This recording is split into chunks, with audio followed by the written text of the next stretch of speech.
main case line is that our representatives, they should be like us in order to fully be able to represent us. In this debate, I have two main arguments. Firstly, how incentives will change for the better if we impose this motion. And secondly, that our representatives, they should be like us for more reasons as well. So the median wage we define as a middle-class hourly wage. And this implies that the country should have a well-established middle class. So this country would probably be some sort of modern Western liberal democracy. Furthermore, politicians are people who are elected politicians who are usually high up in bureaucracy. These people usually enjoy quite good benefits and have a quite high wage. So our burden to prove in this debate is mainly that through this motion and through lowering their wage and putting a median wage, we will have better and more efficient policy making, and this is our main goal with this motion. Going into my main substantive, what is the incentive for policymakers to work and to carry out their policies? Currently, the policymakers or politicians, they enjoy a very high wage, very good positions, and quite a lot of benefits. So what types of incentives does this create for the politicians when they work? Firstly, it creates many incentives for these people to preserve their position and preserve the system. Because they already enjoy such a good position in the system, there is an incentive for the entire government to preserve the system so they can keep enjoying these benefits. So what does this lead to in the system? Firstly, this leads to a stagnation in the system because there will be a resistance to change. Because the people won't be willing to change, because that would mean that they would lose their great positions in government. This would secondly imply that there will be a stagnation in policy. This would mean that policy wouldn't be carried out forward. For example, this would also mean that politicians would age and maybe not be able to interact with society in the same way. And this would sort of create a disparity between what the public wants and what actually is needed. We can see this very clearly in, for example, US Congress, where they're extremely slow with imposing policies because they're simply not in contact with the society. They don't impose, for example, policies on new technological inventions because they don't really know about them because they're really, really old. Like, a lot of them are really old and they're not in touch with the new technological advancements and such things. We see that this is not the case for everyone. However, for a lot of people this is the case, and these incentives do exist and do encourage some people to do some bad behavior. So what we think is that politicians, they should serve the country. That should be the main goal for the politician. That should be the thing that they strive to do and the reason why they work. It shouldn't be for personal reasons, for like fame or for money or anything like that. It should be mainly serving. And we think we have a lot of people in countries that really want to serve. We think that we should create incentives for these people to step forward. So how do we make this happen? Firstly, we remove the incentives to preserve the system in the first place. So these people won't, there will be no reason for them to actually stay in those positions because they won't really gain anything from it. Instead, they would maybe move on to something else. There wouldn't be a reason for everyone to stay in government and try to preserve the position. Instead, you would have these people leaving the scene. This would leave room for new people to join in and for these people to bring fresh ideas and fresh perspectives and actually connect with the actual society, what society actually wants. If you like? Sure. You say middle class wage, the motion says median wage. It is illegitimate to exclude all developing democracies from the mechanism on the basis of... What I defined was a country with an established middle class, and therefore a country which probably has an established middle class, the median wage would probably be a median middle class wage. Sure, maybe if it's the lower part of the middle class or something like that, we don't really care about those technicalities in general. It's mainly that it's quite drastically reduced. If it's like reduced by 100,000, like 10,000 euros, or if it's reduced by 11,000 euros, that doesn't really matter. It's the principle of it's being reduced quite drastically to a wage where you have to work quite hard. and you don't enjoy these benefits at the same time. So what we think, by lowering this wage, we also create other incentives for the politicians. Firstly, we create the incentive to actually have to work pretty hard, because it won't be that you can work a little bit and then that can sustain yourself. If you have this quite fairly average wage, you have to work quite hard to sustain yourself, have a family, etc., and feed everyone. This would give incentives for politicians to actually work harder, work more, and actually serve their country even more than they did previously. We think that, firstly, having politicians who are deeply engaged with what they're doing and really want to serve their country, this will inherently mean that there will be better policy making, because these people will really strive to change society for the best, because they are the representatives that are representing the people, and the people want change. So they will be able to carry out this change better than previously.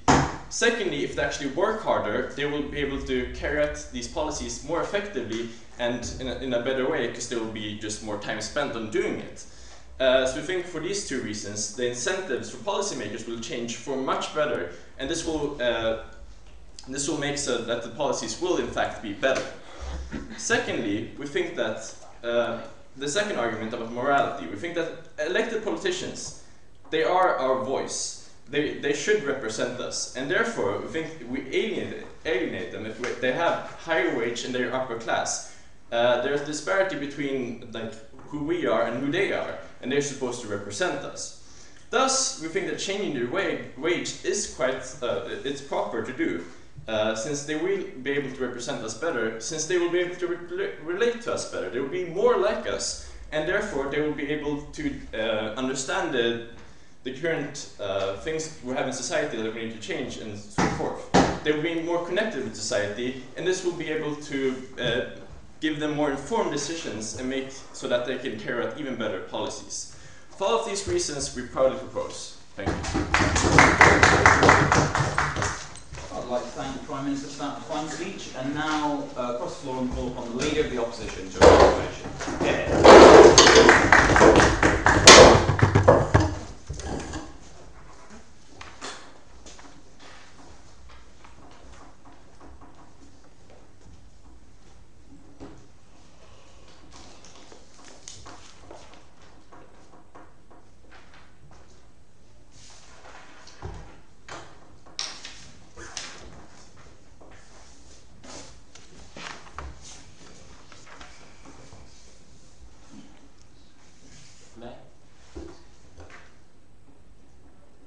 So what we need to understand in this debate is why we, as individuals, as citizens, paying money or bringing a lot of benefits to politicians and bringing them a lot of tools to make their life easier, because we want that they will do their job better. This is the debate between us and between the first God. So I will have 2 points. The first point I will explain why we're giving them such tools. In my second point, I will explain how this is incentivize them to do better work for the people, for those citizens. So, few words, everybody. We have a lot of problem with their logic, because they assume that people go to be politicians and go to the parliament because they want more, they want easy life, they want more money, more hedonistic incentives. But we don't believe it. We say that most of politicians, or not most, a lot of politicians came from the public service before. We have a lot of ex-generals, we have a lot of people that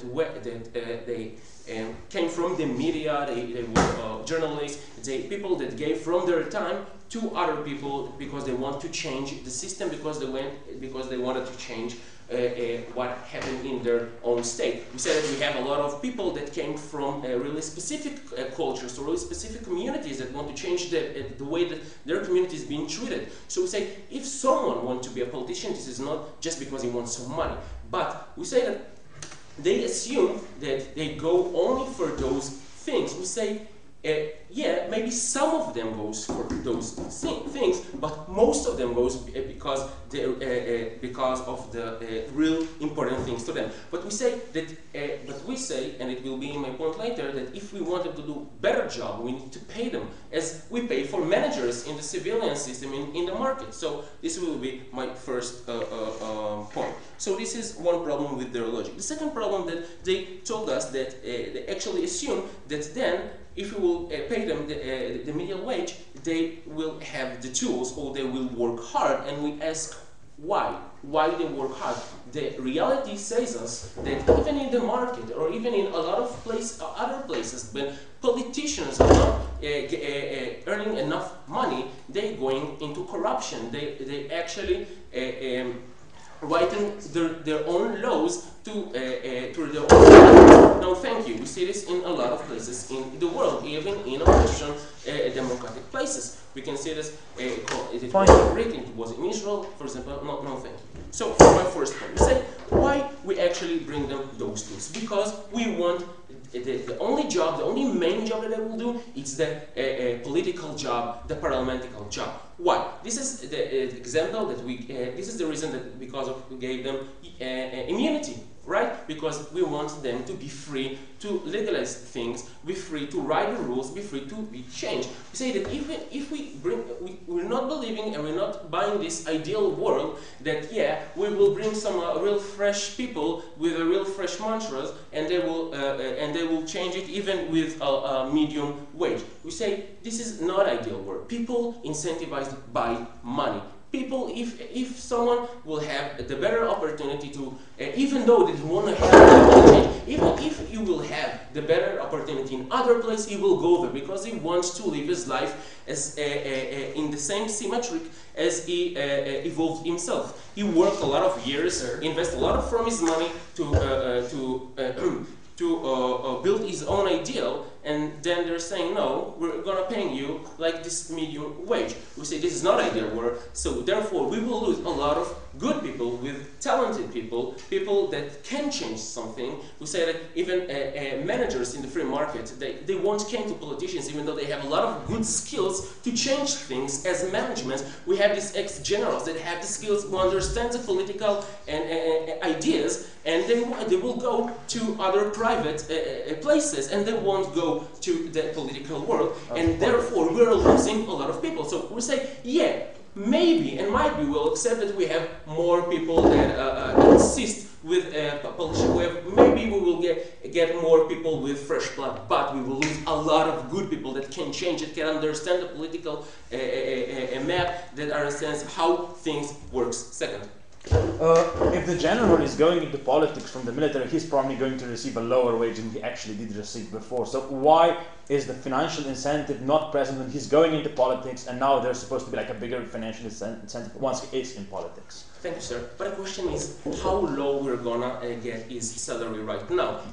Of course that in army he probably got a lot of money, but it's not close to the medium salary. We're saying this is we're really below his own salary, his own conditions to bring some changes. We say in the reality, people incentivized by money, people incentivized by things that are not necessarily idealistic for us. They say, we want to change the system from beneath. We say, how? How are you going to change the system if the reality shows us other way? If the reality was, as you said, of course, a lot of people could actually go to politics and have some, and we could have another idealistic political system.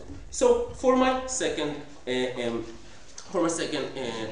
we say that they want better politicians. We want it as well. But we say, when we actually get it, we say, now, but we're actually bringing them a lot of incentivized to do better work. We're giving them a lot of tools. We bring them a lot of prestige to their job. We're actually saying them, not actively, but we're actually saying them, we gave you a lot. Now it's your turn to work. We bring them a lot of incentive. We can see in the free market, someone that we're giving them a lot of better conditions or better places to work and better atmosphere to work. We say people that feel that they have a place and a comfort place to work in, work better. Why? Because they don't ask themselves what I'm doing here, what I'm doing in this place that not recognize my own good abilities. We're saying we're bringing them the right atmosphere to actually do the job. So if you want they will be a better politician, this is how we get it, in our way. We say, yeah, we accept some of your case that we might lose some real fresh good politicians, but we say now we preserve better politicians, we preserve better people that understand the system, and as exactly as the free market works, we want people to be incentivized to do the better work. Thank you very much. Thank that speaker for a fine speech. Now call upon the Deputy Prime Minister to further the case in favour of the motion. Here.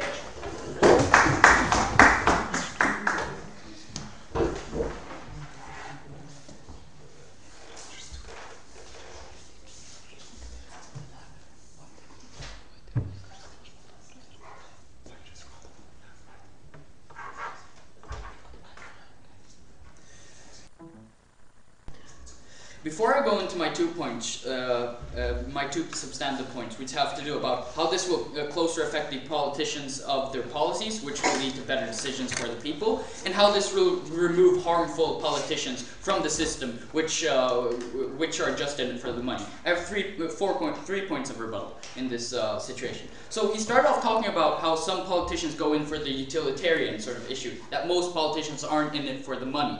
And we acknowledge that most politicians aren't in it for the money in that sense, but some are still in it for the money, and in that sense that we're still removing the portion of the politicians that are in it for the money, and this portion is harmful to society, which I will go into later, and it is so harmful that this policy must be enacted. And even if all of them are not in it for the money, we still see a good thing coming out of this, even if all of the politicians are in it for the utilitarian cause and don't care about the pay. We see that this is another mechanism for the democratic system to function, because this allows the politicians to be more in touch with their voter base and more in touch with the democracy in general, because they're representing people.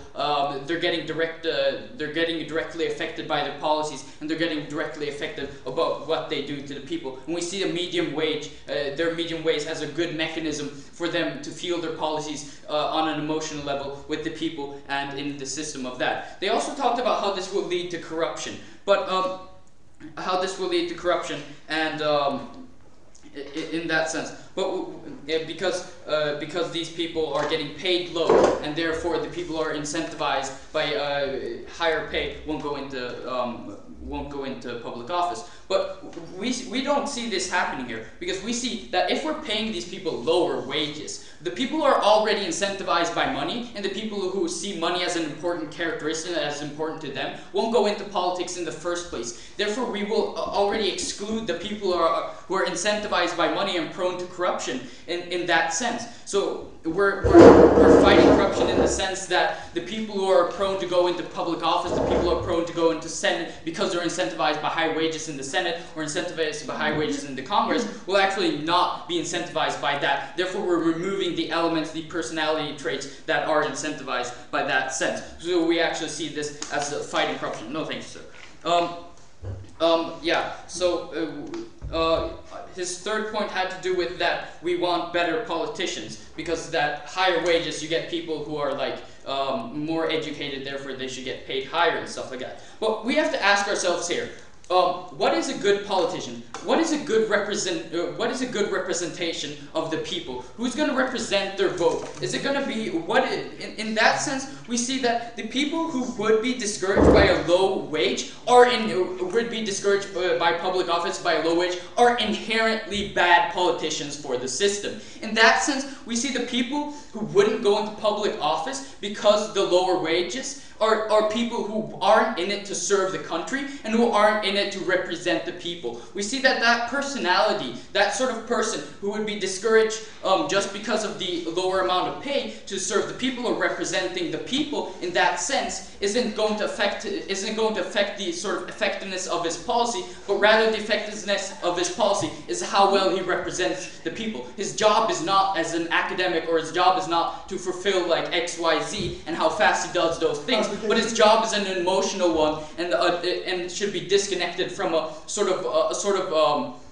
sense where there is a maximum sort of output. The job is inherently representing people, and you can't judge somebody by the sense that they're doing it well or they're doing it bad. So we see therefore that we don't see better politicians coming from this, and actually worse politicians coming from this. Yes, sir. Does your motion apply to democracies with an established middle class, but which are developing nations, such as Ukraine or India? As my first speaker said, we're talking about the medium wage and Western liberal democracies with a fair middle class, be it upper middle class or lower middle class by our standards. So, onto my substantiary arguments. How this will lead to better policy making for these people. So what we're talking about here is that we have another mechanism for politicians. Rather than just electing them to represent us, we also have the mechanism of them being directly affected by their policies. Therefore, we see how these politicians, when they take a decision that when they have a high wage or they live in a rich suburb, won't be as affected or won't be as invested in actually going through these reforms, because they won't actually feel the hurt, or they won't actually feel the effect of their policies. Like, this becomes a more personal element for them, and we see the medium wage as representing a sort of democratic, a holistic system in that sense, and therefore it's a good system of imposing another sort of check on these people, and another way of investing our politicians into the system, because they're more invested, and we have the people who are affected by this are the people, the medium wage people, which is a good representation of democracy as a whole, and we also see how the politicians become invested in this. And we think that this is what we're sort of aiming at: better politicians and better policies by these politicians. And onto my second argument, which has to do with removing the really harmful actors in the political system. So the people who are the monetary politicians, the people who are very interested in money and who go into politics because they are interested in money, and it doesn't just have to do with them being, they will be so discouraged by earning such a low wage that we're sort of excluding them from the system. And this is crucial to a democracy, because we see these players very prone to corruption, very prone to private and corporate pressure, and even foreign pressure. In that sense, we're sort of removing this sort of mindset that the incentive for these people to go into politics, because these are people who can easily be manipulated by money, and this is extremely harmful for a government in the long term, to have these politicians who sort of want to uphold the status quo and want to uphold their wage and want to uphold the sort of system in place just because they want to keep their wage. In that sense, we don't want them to be motivated by the position because of the wage. We want them to be motivated by the position because they're serving the people. So in that sense, just as my first speaker said, it is critically important that the motivations of the politicians are in line with the best interest of the people. And for those reasons, we beg you to propose. Speaker for a fine speech, and now we welcome the Deputy Leader of the Opposition to finish the top half of the debate.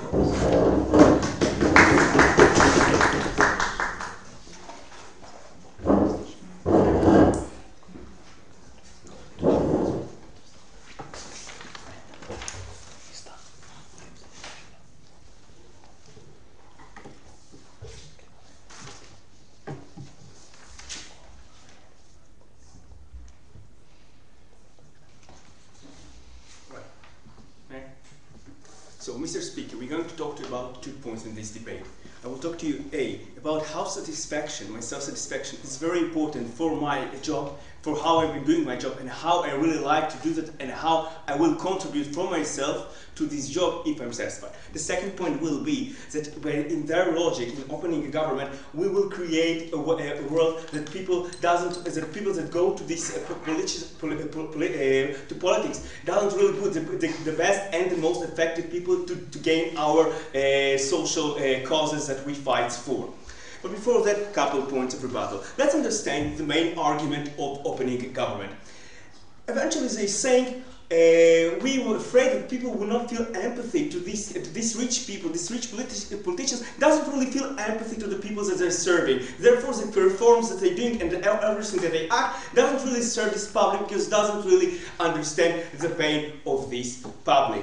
Well, let's understand what this debate talks about. People, the politicians that we are elected, which means we as a society in the first place have the power to create somebody that came from lower places. By their logic, if we also take, even if we take a rich people as represented, we have the power. So our power to change these kind of people that we choose. But why we need to increase or decrease their salaries? Let's understand. Now, my partner already explained you that people that came to politics came from the military, came from the press, not specifically from rich families or rich countries. They're saying, now there is some contradiction in OG.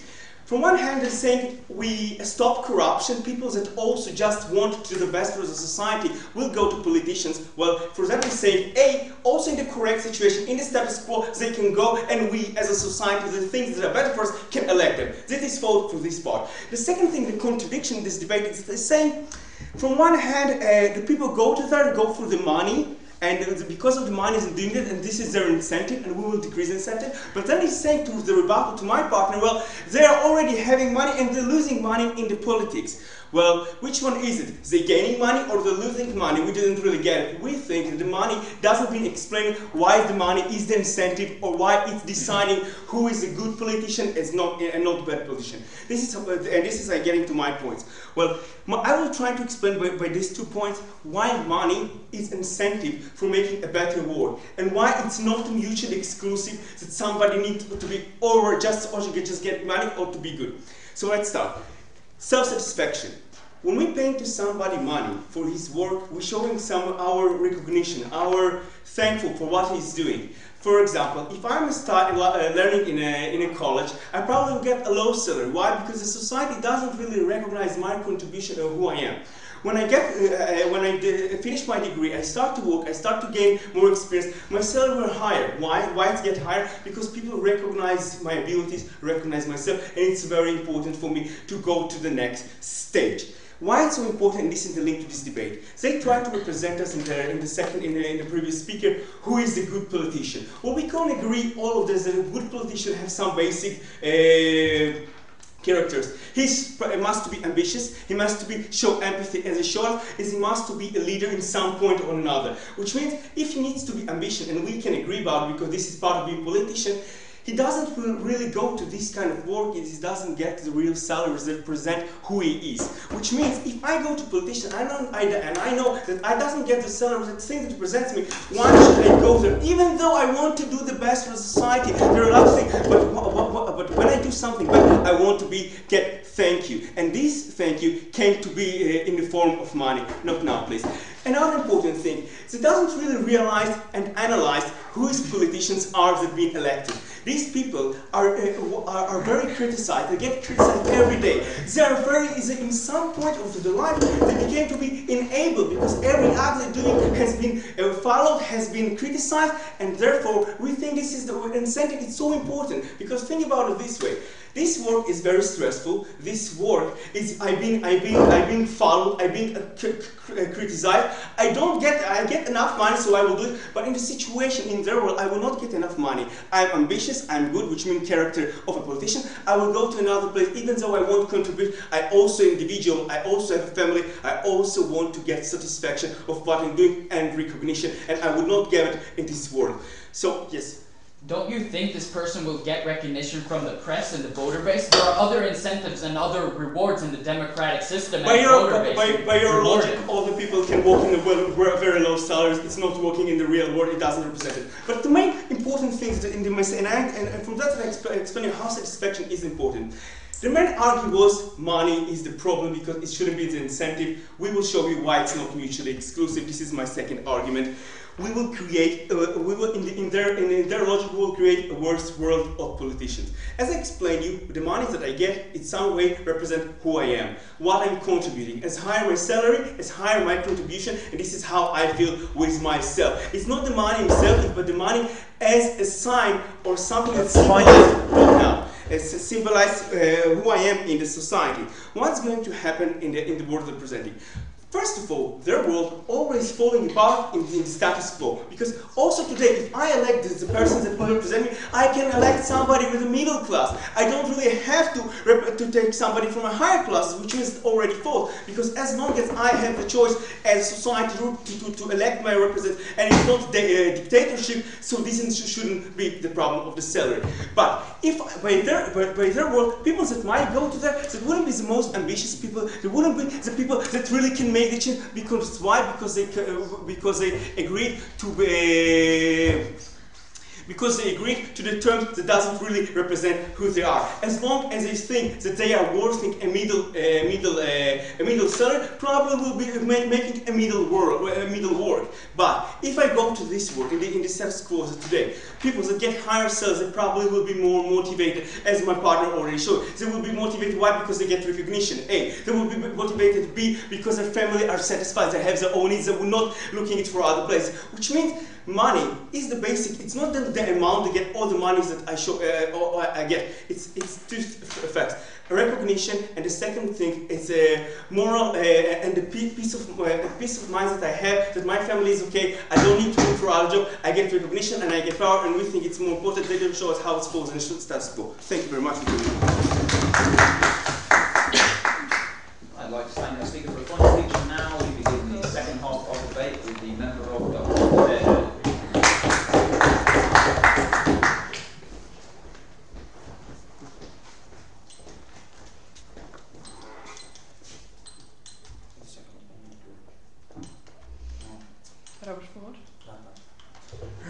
May I begin?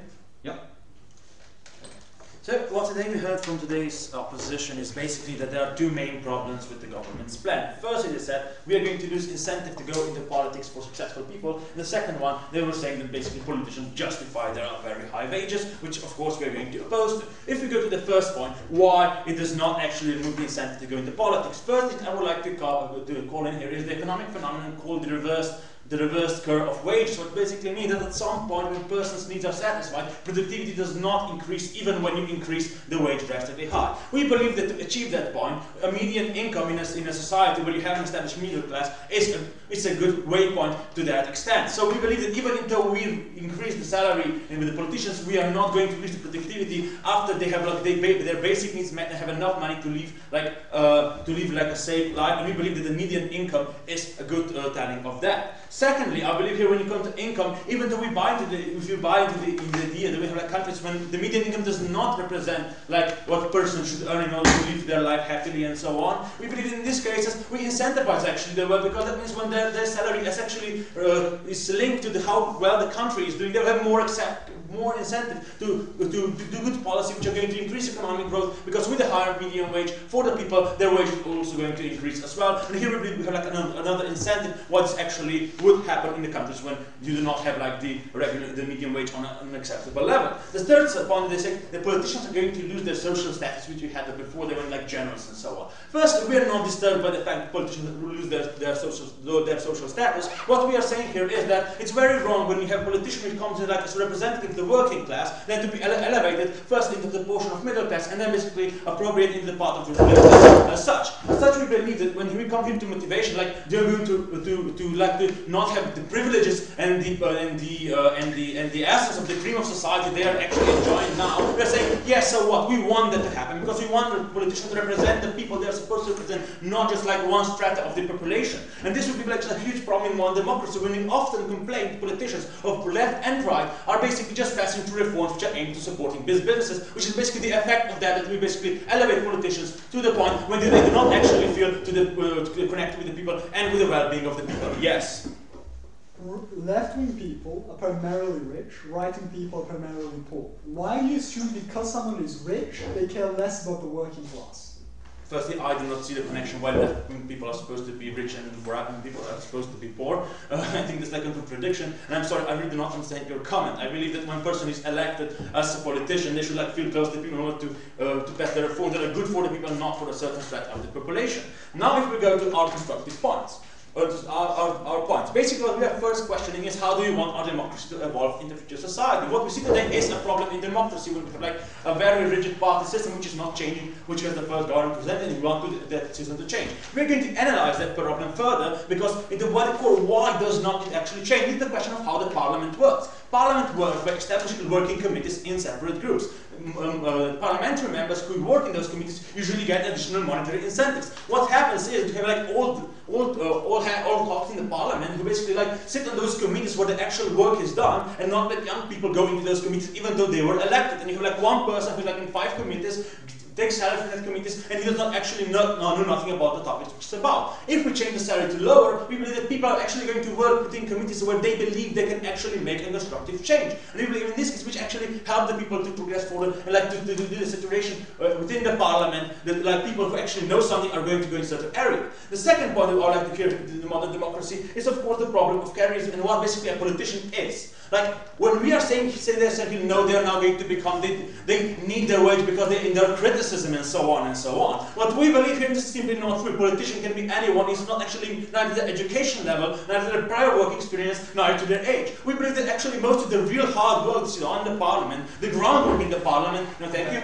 Is done not by politicians themselves, but by the legal groups and the bureaucracy that is like supporting the politics themselves. Politicians make absolutely almost always decisions based on the political ideology, political decisions, while they do not actually write laws themselves. They have like legal groups standing behind them who write laws instead of them. And we believe that it's much more important that those groups are well paid in order to preserve their jobs and interested in doing that than politicians themselves who are supposed to be there in order to progress the political ideas, in order to progress society as such and help the society as such. And so in this case, we believe again this point of not losing the incentive like kind of fails. And we also believe that politicians do not actually, their existence does not justify such wages because they are not part of the upper class or something like that a priori in the first place. And so we believe this. We also would like to address this point here because they actually made like your salary is supposed to reflect who you are. We believe that is bullshit without any analysis. We believe that your salary does not reflect who you are. We believe that people can be good people when they have low salary or high salary, and the same can go the other way. What we are saying here is that salary should be like same to the people so that people are connected here and then we get more benefits than which we stay with salary as they are at the moment.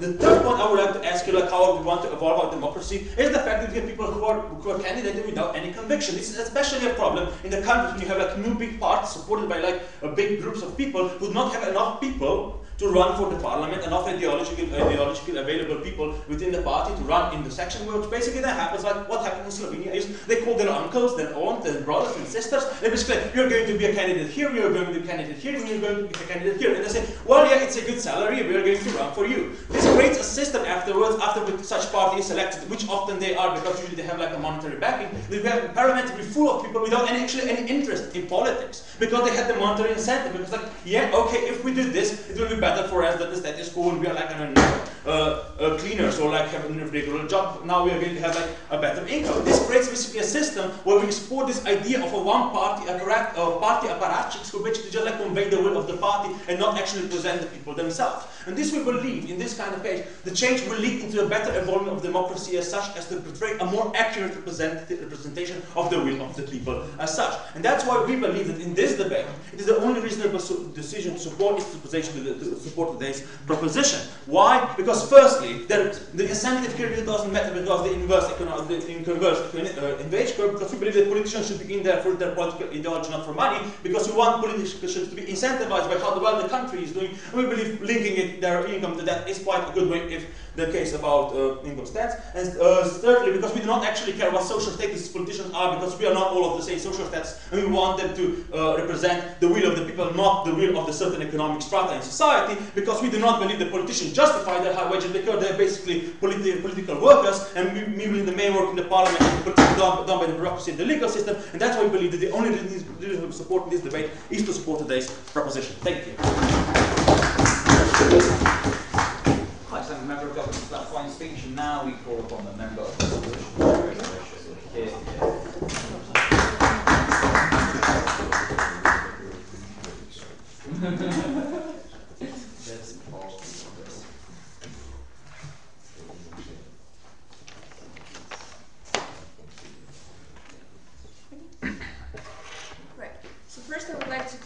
two things. Firstly, we are setting the debate in the global stage, so I think the CA team themselves have clarified that we can talk about the developing countries. And secondly, the other thing that I think we have all been talking about in here, we want to achieve the same thing, the better politicians, however, through different means. First argument is going to be about the fact that mostly rich people are going to become the politicians under this model. Why this is going to happen?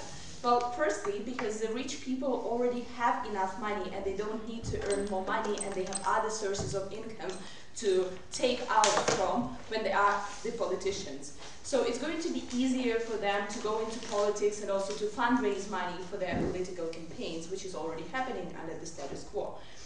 Why this is going to be problematic? Because also less poor people are going to aspire to become the politicians. Why? Poor people who are smart and who are well educated, who get the scholarships to good university and get out of that poverty, they also have a lot of problems to take care of. They have their own families who need some support. They don't have enough money to pay out their loans for the university.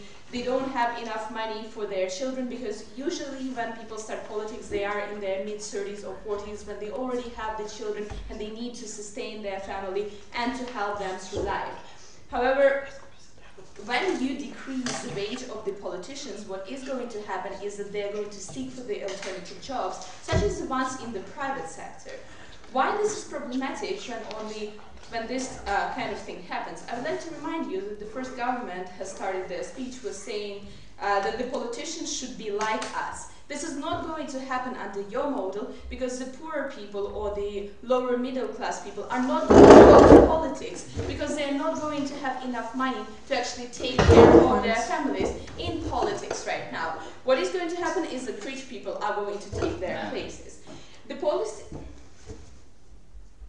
Okay, and what this is going to result in is that the policies taken are going to be more likely in favor of the rich people because of the same background. If the rich people come into politics, they're more likely to be some businessmen or economists, and they're going to favor the policies of their own class. This is going to result in the decrease of the representation of the left-wing parties and also of the parties that protect more the rights of the poor and also the benefits to the poor.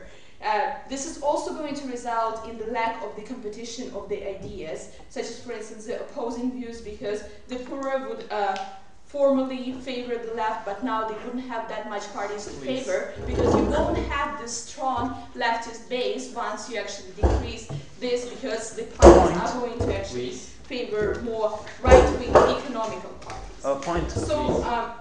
This is also going to result in the economical policies that favor the rich and the poor not getting enough benefits, for instance, such as the poor currently are doing in the United States of America. This is also going to lead to the depoliticization of the society, because when the poor see that there is no real party that can effectively represent their interest, or that they are quite weak, this results in the fact that they just do not want to go and they do not want to vote on the elections, which is really problematic for the democratic states. Less minority representation is also going to occur, because in such countries as the United States, for instance, they don't have the well-established middle class of the black people, of the Latino people, who now would not go to politics because they wouldn't have enough money and they would want to send their children to private schools. They would want to sustain good living for their families rather than be poor politicians. Yes, please. How can you generalize these two groups as having to get that salary? Don't you think there are like 50 poor people who wouldn't care about, don't care about money enough, or 50 minorities who don't care about money that strongly that they won't go to office? Right. I think that people generally care about money because they need to take care of their families and not only for themselves. What we are saying in here is that the politicians should have the competitive salaries to compete with the private sector, which is actually the second point. So less talented people are going to become politicians. Why this is going to happen? Because the political sector will lose in competition of merit with the private sector. Why this is going to happen? Because as a as a highly qualified, smart person, you would normally go to become rather a CEO of a company who earns millions of dollars rather than a politician. The only reason why the people actually become the politicians right now are just of a good will. If your policy would be taking, because they would think that yes, I want to help my country, and this is actually why I am going to politics. However, as I have already explained, it's going to be really problematic if you're a person in your mid-30s with a loan for education and with children and with family and also with your parents who are getting old and who are not getting enough state funding as their pension, which you all need to help them, which would not occur in this model. So this is also insanely problematic for the developing countries, where this middle class is not that well established and where the problems of poverty are much higher than in the West. So what is this going to all result in, and why this is all important? It's because less talented people, when there are less talented people in politics, there is less competition in terms of ideas and in terms of the policies, which is going to lead towards governance. Why this is going to be the case? Because when you have an idea, you need a space for debate. Even if there is one person opposing your idea, you still need to listen to that person, because through talking with that person, you might actually modify your policy and make it even better, which we are all striving for in our governance. So we think that under the policy where the politicians are going to get much less money and where the less talented people will be represented for the same reason, because they would all go to private sector, and because less poor people will be represented because the rich are going to take their places because they don't care about the money, this debate is not going to occur because there is not going to be that different separation of the ideas. So we think that the bigger the pool of the people in politics, the more classes they represent, the more ideas they represent, the better it is for the governance, because the citizens themselves must choose which policies they're going to favor or which parties they're going to vote for on the next elections. I'd like to thank the member of opposition for that fine speech, and now welcome the government whip to make a case of their side. Here.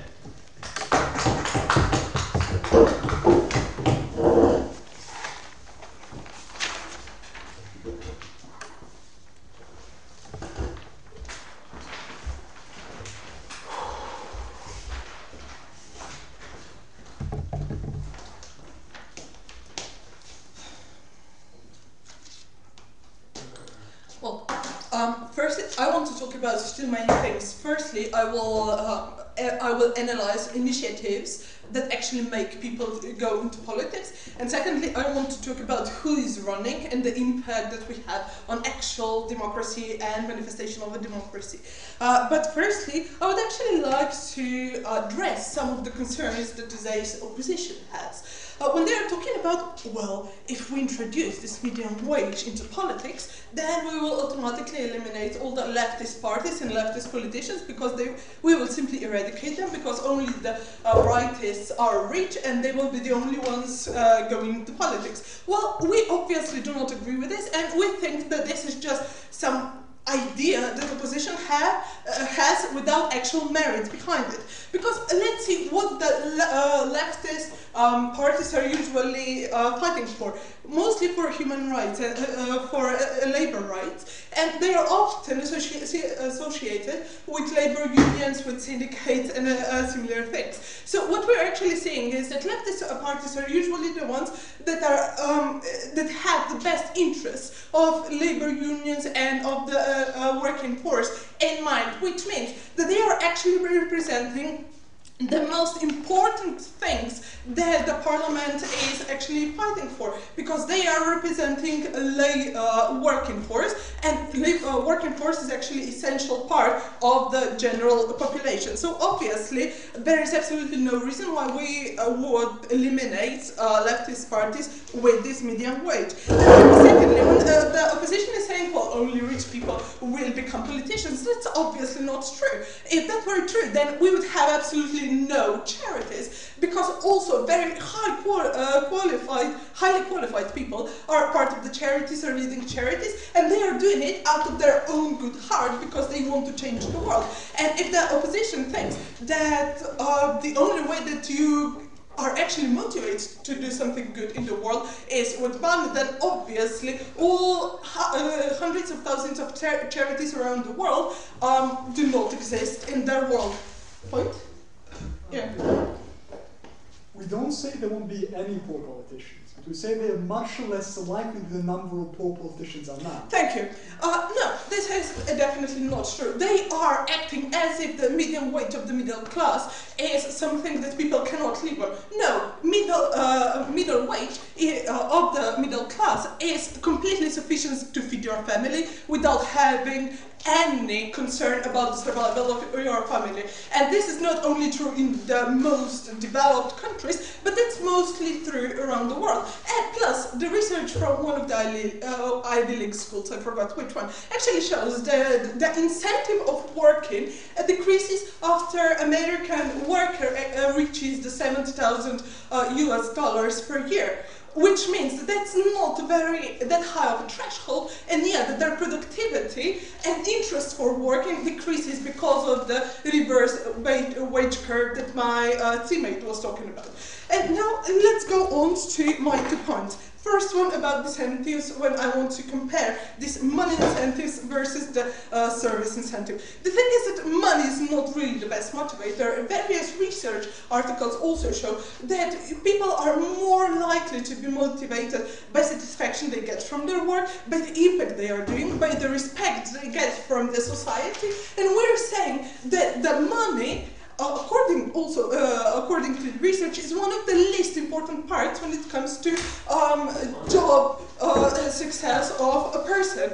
And consequently, we're also saying that by being elected, but by hundreds of thousands of people, you actually get recognition and you get this impact that you're looking for, more so than in any other job, because so many people actually voted for you and what you stand for. Additionally, we were also saying that with elimination of very high wages in the politics, we are eliminating incentives for people who only go there because of the money incentives, and we are actually bringing people who want recognition for their actual work.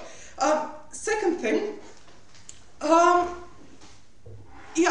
second thing is that, as my teammate also stated, a lot of countries actually work through working committees of the parliament, and by having this high monetary incentive for being in various committees, you're actually eliminating capable and skilled people from doing their job, and you only get unskilled politicians who are there for their monetary gain. And we're saying that by introducing this median wage, we're eliminating these career politicians who only go into politics because of the money and who change their opinions probably more often than their underwear before every election cycle, when the only thing important to them is actually getting elected without having much impact.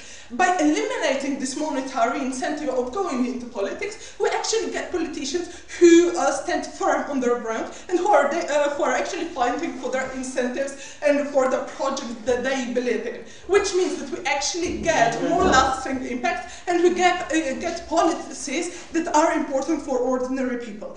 Then thirdly, what we get when we have this service and recognition incentive rather than monetary recognition is also people who, firstly, because of the wage that represents median wage of the society, know what average people feel like and how do they live. And secondly, we also get people who are very connected with average Joe of their country, which means that firstly they understand their position, and secondly we do not have this wide gap between elite group of people who are in the politics and these rich people, and the disconnect between the values and between their living standards. And secondly, we also eliminate this group of elite politicians who are only fighting for their own incentive, because they as a medium, as a representatives of middle class, have the highest motivation to actually improve conditions in the country, which means that they are not taking care only of their own interests, which would occur if they were just an elitist bunch of people, but they are actually trying to get entire country to a higher level of living standard, because that is in the best interest of the people they are representing, and most importantly, it is also in the best interest of them and their families. Thus, with improving the conditions in the country, they are also improving their own conditions. And this is why you should vote for the second proposition. Thank you. Thank the speaker. That fine speech, and now welcome the opposition to finish off the debate.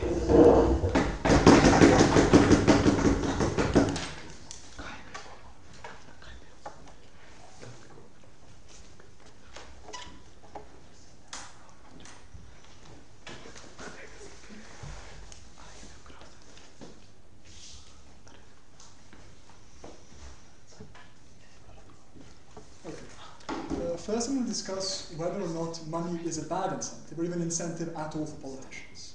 Secondly, I'm going to talk about our extension, namely why it's policy to a narrower, richer, less talented pool of politicians, and why that is intensely problematic and leads to worse governance. And why the impact of less talented politicians is far greater than the impact of slightly less connected politicians as property. One piece of unrelated rebuttal first. Closing governments say linking politicians' income to the median wage is good because it gives them an incentive to improve the life of the average person. This is true, but doesn't entail giving politicians themselves a median wage. We can give politicians, as we do now, 3 times the median wage of the country, and still link their wage to what the median wage is, or average GDP growth, or something like that. So this isn't specific to this policy, and hence is irrelevant. Okay, so why isn't money a bad incentive? Okay, so government's case broadly goes like this.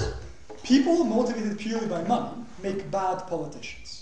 So if we reduce the wage to a median wage, we get rid of these people. Why is this false? Reason 1, these people don't exist. Note, as we have consistently pointed out, and as Anna points out in her speech, that even in the status quo, the private sector pays drastically higher wages than politicians get. What does that mean? It means that the people with the skills, with the talent, with the interpersonal connection, the ability to be persuasive and to persuade the people to win often intensely competitive elections for high office in democratic countries, are the same people who have the skills to get very good jobs in the private sector. This means that anyone who chooses to be a politician already obviously doesn't do it for the money, because if there was money involved, they wouldn't be being a politician, they'd do something else where they get a far higher wage for far less work. So I don't accept the premise of their entire case, which is there exists a significant proportion of politicians who are in it just for the money. I don't accept this is true, and this takes up most of their case. Even if it is true, why is it not a problem? Okay. Being disconnected or not caring about someone on an individual level doesn't matter that there are other reasons for you to care. For example, I don't care about persuading you as a person about this motion. I only care about it in the context of this term, because that's an incentive in terms of speaks. Likewise, even if politicians don't individually feel connected to the working Joe and care for that reason, because they're money-grubbing monsters, they have a strong incentive to help the average person and create policies which improve their lives, because that's how they get them connected. So even if it is true that politicians are largely disconnected from the average person in terms of what they actually care about, the system gives them an incentive to act as they are connected. Which means their point, even if true, is irrelevant, because politics are like the same either way, because elections are a powerful competitive force, giving them a different incentive aside from duty. No thank you. Okay. So this is the majority of the government case gone, right? Because this case was largely based on the 2 assumptions: politicians are in it for the money, even though they themselves accepted that politics isn't very profitable even now, and that politicians are, for some reason, not incentivized by elections to already do the best they can for the people. Moving on. So why will there be a narrower pool of politicians, and why is this intensely problematic? First, let's deal with this. Proposition throughout their case say it doesn't matter if you have less politicians, because politicians are essentially interchangeable. All they do is represent people. They don't make decisions as bureaucrats. It doesn't really matter how skilled, how talented they are. None of it matters. There are a number of reasons to believe this is entirely false. Reason number 1. Politicians do make decisions. If you're a senator, you make a decision about which policies and which acts to vote for or against. If you're a president, you make a decision about which acts to sign into motion or not. It is true you have advice from your bureaucracy, but you often have conflicting advice. For example, When the financial crisis came about, the US Fed gave advice to the president from different factions, both to stimulate the economy and to cut back spending. For example, sometimes bureaucracies can be wrong, and for example, the US military thought an occupation of Iraq would go fine, it went horrifically badly. As a politician, you need the skill, the talent, and the ability to weigh often very complex and difficult decisions to do so well. Also, you need to reform the bureaucracy. Note, politicians are here to pass a new policy, bureaucracies don't propose policy, they only go on selected paths of research. If you as a politician are not talented, if you're not capable, if you're not able, then you can't reform the bureaucracy, you can't propose these new policies, you can't change embedded structures to make hold your society back. So there's every reason to believe that better politicians are a thing, and a politician's skills and talents do matter. Why is this relevant? This is relevant because if we in government opposition have shown that there will be a smaller pool of politicians as a result of this policy, that is a massive harm. Because it means less policy proposed for people to treat. It means less decision makers coming about, because there are less politicians for voters to make their elections on. It means people generally being less capable in office leading to very bad decisions. Now, prima facie, compare this harm, which is very real, it seems to be, very likely to happen, and is a very significant harm, because bad decisions in office can lead to massively negative consequences. So what's the only harm they're given, which is money makes you somewhat detached from ordinary people, even though you have a number of other reasons to care about what ordinary people do, namely they're the ones who elect you. It seems that if we can prove this harm even to some extent, we by default win this debate over government. Before I go on, I'll take open government. But of the 320 million Americans, we think there are quite a few talented people. But the problem is that we have this stagnated system which doesn't allow them to go there. We think we have enough talent, but the system doesn't allow them to do it. Okay, one, change of the system have term limits of, say, 8 years. Two, I don't buy this is the case. Politicians are kicked out all the time. They stay it's because they can win elections, fine. I don't want to kick out old politicians who people have elected, simply to put in new ones who may be worse in their place. Okay, so why the narrow pool of politicians? And note here, I've also already justified both first halves and our exception. So firstly, what has Anna told you? Politicians will be richer. No, if we can prove this, if you don't accept anything else said in my speech, we win this debate by default, because all their benefits are premised on politicians being poor. So why will politicians be richer? Their logic goes as follows. If we pay politicians less, they'll be richer. This would be true if it wasn't the case that politicians can switch profession, right? So what we told you is very simple. We've said when you pay people a middle-class wage, for someone who's very rich or quite wealthy, for Bill Clinton, his wage doesn't matter to him, right? If you're wealthy, which means you're rich, your wage doesn't really matter that much to you because you have money anyway to do what you want. What we have also said is that for people who are poor, for people who are working class, the people who these guys want to represent the country because they think they're the most suitable politicians, these people are most likely to be deterred by this wage. Why is it the case? Note, even if it's a middle-class wage, gives you a comfortable life, you're deterred not because you think you'll be out in the street and become a politician, because you have to accept a dramatic cut to your quality of living. So the situation you find yourself in as a working class person going to be a politician is you're probably already reasonably successful, otherwise you won't have the ability to become a politician. You're probably doing reasonably well in the private sector. You probably have a substantially higher than middle class income. But the thing is, when you become a politician, you would have to accept a substantial cut to your income. Which means your family, your children will have to subsist on a lower income, going to worse schools and going for hardship. We don't think most working class people will accept it. We think that leads to hence less working class politicians, and in itself defeats their entire case. Thank you.